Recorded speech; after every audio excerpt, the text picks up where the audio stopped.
je passe la parole à Claire Bleton-Martin. Vous êtes responsable du développement et de la recherche à l'École Santé Sociale Sud-Est à Lyon. Vous parcourez le monde à la recherche d'inspiration dans des structures éducatives et vous développez actuellement le projet L'Année Lumière.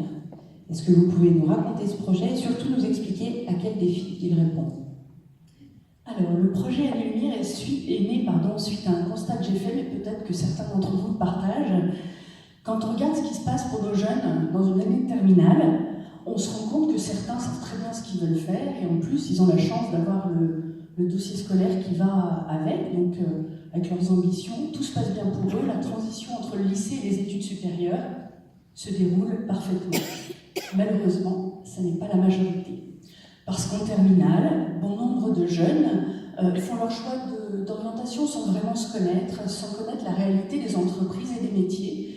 Et du coup, les choix sont souvent guidés un peu par la pression. Il faut réussir le bac, s'inscrire à Parcoursup, savoir ce qu'on veut faire, savoir qui on est. Sont guidés aussi par les représentations que peuvent avoir les jeunes, ou que nous, parents, on peut aussi avoir.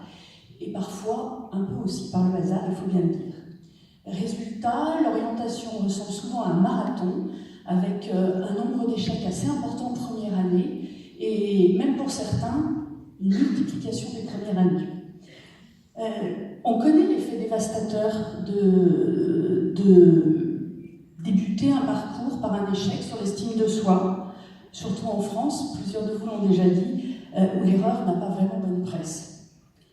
Du coup, face à cette situation, l'Année Lumière propose d'accompagner chaque jeune dans la construction d'un projet d'avenir, à la fois réaliste, mais qui leur ressemble. C'est une année pour mieux se connaître, pour gagner en maturité, pour explorer et pour expérimenter. Alors, pour répondre à la question du défi, je dirais plutôt des défis, parce que j'en vois trois. D'abord, c'est réenchanter cette période où on réfléchit à l'avenir, à son futur, parce que à la base, c'est plutôt quand même chouette et enthousiasmant de se poser la question de ce qu'on va faire plus tard. Le deuxième, c'est de développer des compétences essentielles. On en entend beaucoup parler en ce moment, c'est les soft skills. La communication, la collaboration, l'esprit critique, la créativité. Parce que de toute façon, ces compétences, elles sont transversales et elles serviront dans tous les métiers, voire même au-delà de la sphère professionnelle. Et puis le troisième défi, c'est d'accompagner l'orientation des jeunes de manière globale. Et peut-être comment est-ce que ce projet prend en compte l'individu dans sa globalité et qu'est-ce qui permet de rendre cette proposition possible? Alors accompagner chaque jeune dans sa globalité, plusieurs d'entre vous en ont parlé, alors l'orientation c'est à court terme, mais la globalité c'est prendre en compte sa personnalité, ses goûts, ses émotions. Je suis bien d'accord là-dessus. Et puis le sens que chaque jeune souhaite donner à sa vie. Du coup, on a construit l'Année Lumière comme un parcours qui propose différentes expériences. Des ateliers de connaissance de soi, une mobilité internationale, une mission d'intérêt général, un parcours d'entrepreneuriat, des immersions en entreprise. Pour mener à bien ce projet, j'ai beaucoup de partenaires, dont pas mal sont présents dans la salle ce soir. Car sur le territoire lyonnais, on a vraiment beaucoup d'acteurs qui sont engagés, mobilisés sur les questions d'orientation et de formation. Et de nombreuses solutions existent sur tel ou tel aspect du parcours des jeunes.